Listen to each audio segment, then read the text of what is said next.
Hey guys, Dave from Nerdarchy here. For Nerds by Nerds, hanging out with the full crew today. Ryan. Ted. Nate. And today we're going to do a player's tip, and we're going to get into character with characterizing your character. Can we say character a few more times? That's a lot of character. Characterization. Of But we have to rudely interrupt that and tell people about the Nerdarchy newsletter. So if you guys want to be up to The date, Nerdarchy newsletter. What is it, man? Jesus Christ! Here, take my money. Sorry, I'll buy you a sandwich. The Nerdarchy newsletter is where you can get most up to date on what's going on with Nerdarchy, other nerdy news. Dave even sneaks in some like unique tips, player tips, GM tips in there from time to time. Yeah. I read it. Yeah, and Nate reads it. So that's definitely a incentive. This game's already gotten better. Yeah, But is that all? But no, wait, there's more. You can also learn how to game with Nerdarchy. We're going to be getting ready to, within the next month, in December 2015, because this will be here for a while, hopefully. We'll be running games through Google Hangouts, and you can find out how to do that. So, But only if you sign up for the newsletter. In the description below. That's true, so do that. And back to our regular scheduled programming. of Characterization of character's character. Yeah. That are charactery. We've been inspired to do this because we have just got done. We just got back from Ontario, Canada. We were out there doing a keynote speaker thing. Yeah. We did the modern D&D Warlock Pact. What is the one with the Ghost in the Machine where we like beamed there and Yeah, then beamed and back? then beam back. Yeah, we're like epic level. Epic. Ghost in the Machine Warlocks. So, what about this characterization? We're talking about character traits, the stats, basically, and what's on the mechanics of the paper, and how to turn that into Basically, like a real character. Fumbling your water. Yeah, fumbling your water. Basically, we want to talk about how you can, as players, get into character, and we can look at it from several different ways. You can look at it from an experienced role player, someone who's confident and comfortable role playing, or we can look at it as someone who isn't comfortable with role playing yet, or is new to the hobby. I prefer to tackle this from that perspective because I feel like it's going to benefit more people that way. Right. This game, right? We're a group of adults here playing make believe. Okay, so sometimes it can be a little hard to act weird in front of your friends, and it is weird because you're essentially putting on like this mini performance where you're acting and you're getting into this role of a character that you've created, to play in this game, right?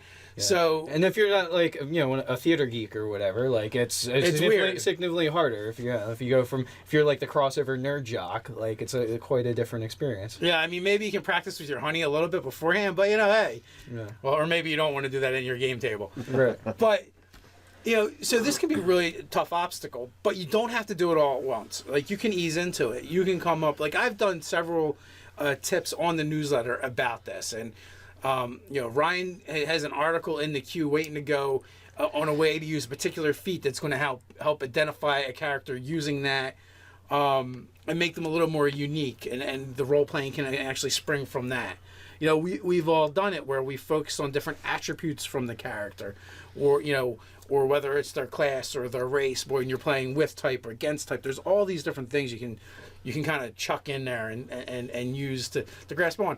You don't have to be original. Use tropes. Yeah, a trope or like a tick. Like a tick could be either like a physical thing that they tend to do, like do they whistle when they get stressed, or like do they whistle when they're picking a lock or something like that, which is worst rogue ever because you're not being very sneaky when you do that. Do you have a tell when you lie or when you're uncomfortable? Is there some kind of thing that you do on a regular basis? Dave, you were talking about before about when you make a character that sometimes you'll make like half a dozen things that they say, when they're frustrated or they're cursing, and those things. People have sayings, Yeah.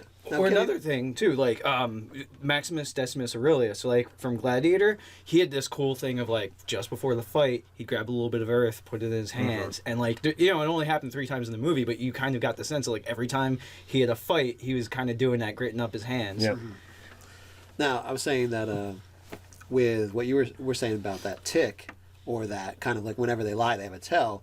Well, I would say that would be representational of a bad stat backing up their deception ability. Or a bad roll. Or a bad roll, like if you wanted to go. Well, I mean, if it's always happening, then they probably aren't really good at deceiving people, because after 2 or 3 times, you're like, this guy always does this. Why does he twitch like this before he because talks he's sometimes? lying? Like he's winking at me, or he's got like a little nervous tick, or his nose twitches. Looks like he's in pain. Or he always looks down and scratches his face. It's like when he's telling charisma a is story. his dump stat. He's not proficient in it, and this player never rolls above a 10. Like, Yeah, for doing so it. he, even when he tries to lie well, it's going to be the luck of the roll. So, whether or quick not it example: happens. I played a warlock fighter with a fiendish patron, and I dumped the decks, and basically, he became a warlock because there was an accident at the smithy where he worked, or his family smithy, and he basically pinned under rubble in a burning building. He was going to die,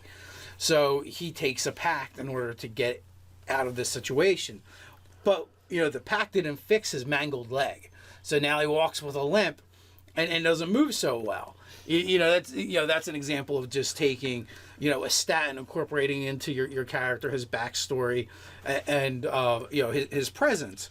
And in Ted's game, I have a dwarf that plays very, very dwarfy to people that expect him to be that way, almost as his way of making fun of them.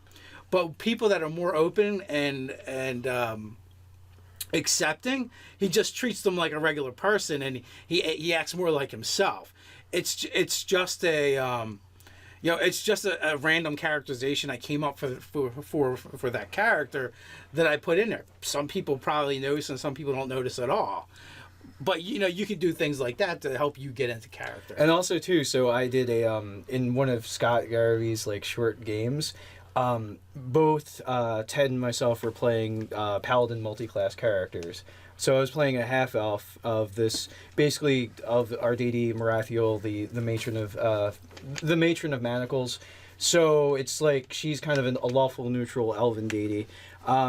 I don't know if anybody picked up on it, but I made that character gay, and he was always subtly hitting on Ted's character. I mean, it was never overt, but it was basically if Ted was injured, my character's always there, looking to offer him aid and looking to heal him, or in a fight. It's always Ted there. didn't know until now. Yeah, and I was doing it very subtly because I was never gonna make it overt, and I was also too I figured, all right, the matron of manacles, so he could have a little bit of a fetishism going on with that, because a little bit of an. Well, that was the one that had the imps chained, right? Yeah, that's the one that had. So he had his would bind knight demons. His knight retainer. Yeah.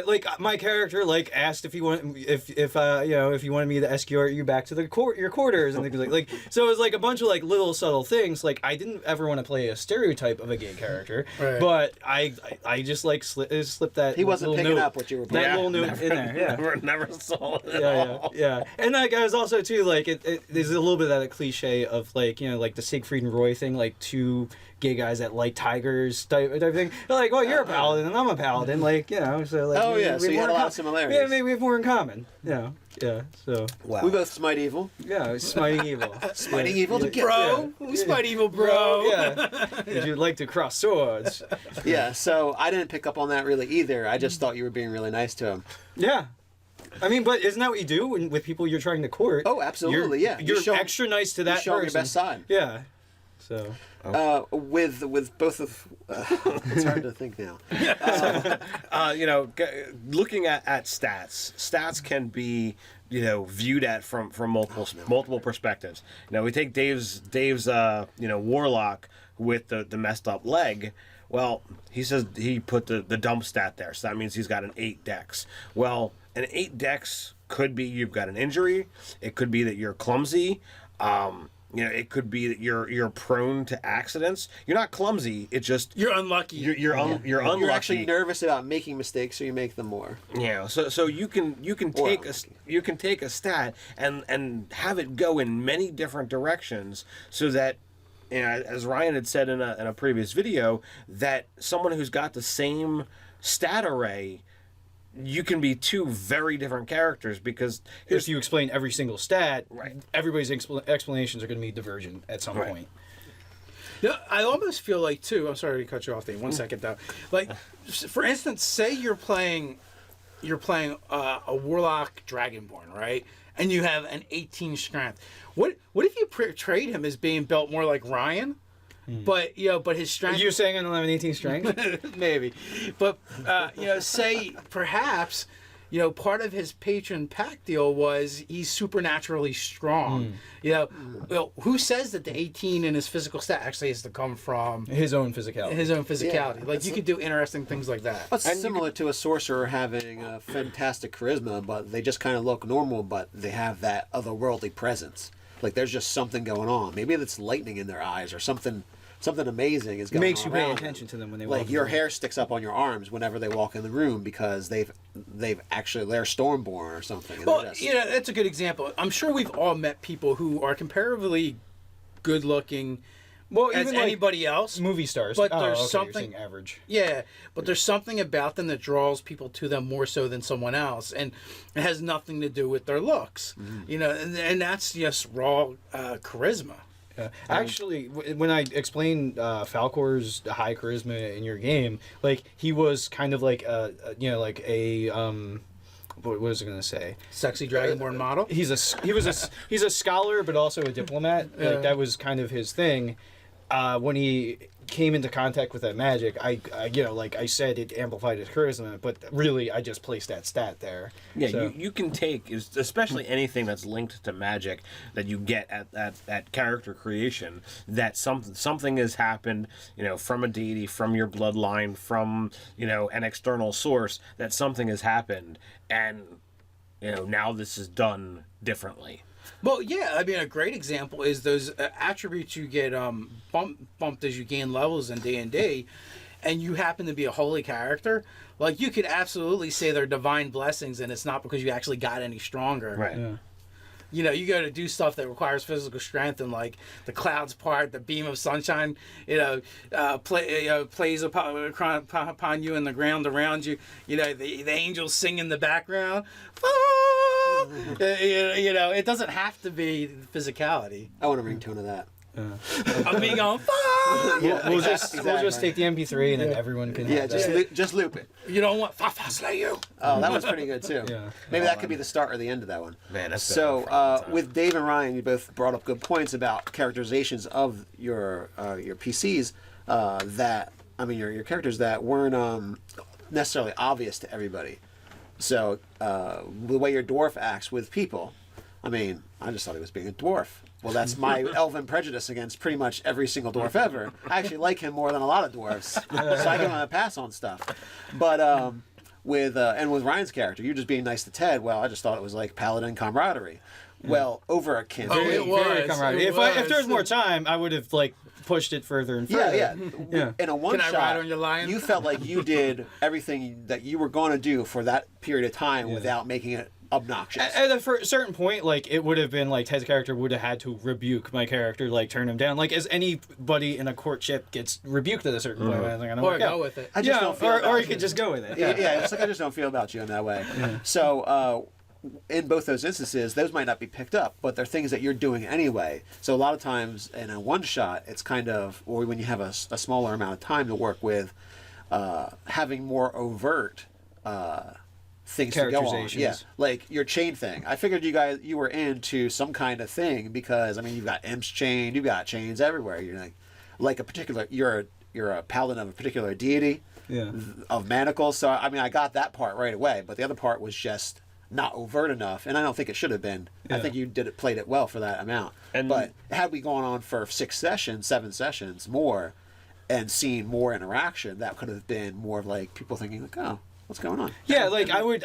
My character would hang out with female characters, but he never made any kind of move. But he would be very friendly with them. Yeah. Yeah, like same thing. Like so, like he's Polite. kind of like He had a politeness polite with female and a good characters. rapport with them. But, Yeah. nothing And else. the is thing gonna to happen. really look at is that regardless of how the rest of the people at the table perceive or not perceive those type of things, it's important to do, because by you making those choices and by playing those choices, those characters become more real, and it's yet another step off for when you sit down at the table. Okay, how do I get into this character? How do I play him or her, for depending upon what you're doing. So it's I think it's important to make those kind of things, and the more things you have to make that character feel more real, the better it is for everyone at the table. Yeah, one last thing for me, I wanted to say you can search in there, Google or whatever you like to search through on the internet. Go look at images for character traits.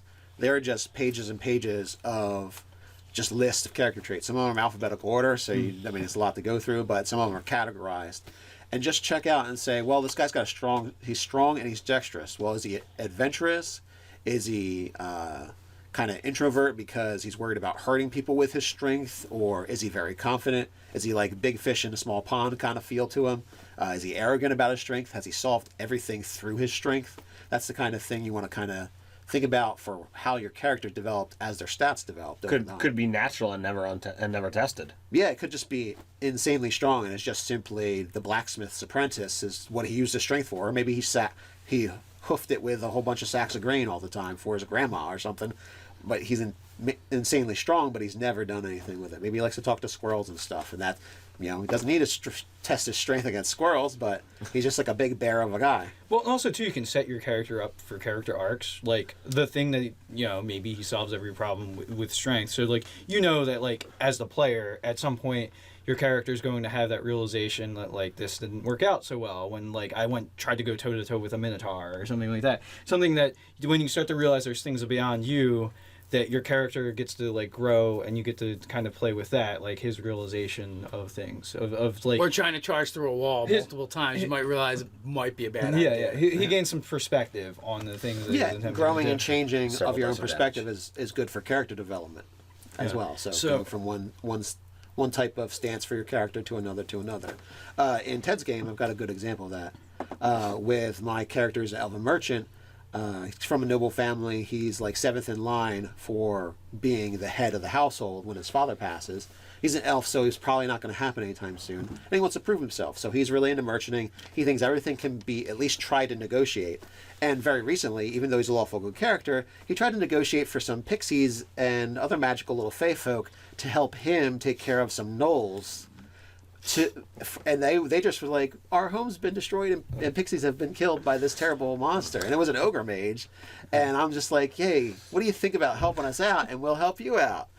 And, right, so he's wheeling and dealing. Like, yeah, I'm still wheeling and dealing. I'm going to help them. But I really felt like, well, everything can be solved when people come to a financial or monetary or and if more task agreement. But interestingly enough, that fits with more of the Fae and contracts and stuff like that. Like you're going like in a way more old world Fae. We're like, we'll broker a deal and like I'll help you, you help me. And if more of the party actually would have been on board, it had a chance. Well, the dwarf shut me down. But the rest of the party were appalled. It didn't have enough gold in it for the dwarf. Yeah, the elf and the druid were all the druid and nature paladin were all about using the pixies as soldiers. Well, I think, but the dwarf was like, I don't think it's a good idea. They're little, they're small, they get squished.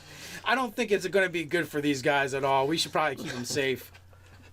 Yeah, and like if Hemsworthy were there in that situation, it would be situational. Like if you could do a thing where they're doing more subterfuge, covert things like sabotaging their weapons, it's fine. But you obviously don't put wee folk in. No, they were looking to do of like causing chaos because pixies are invisible and they can cause a lot of chaos. Yeah. So I mean, it definitely could have gone either way. I think it'd have been great, and I think.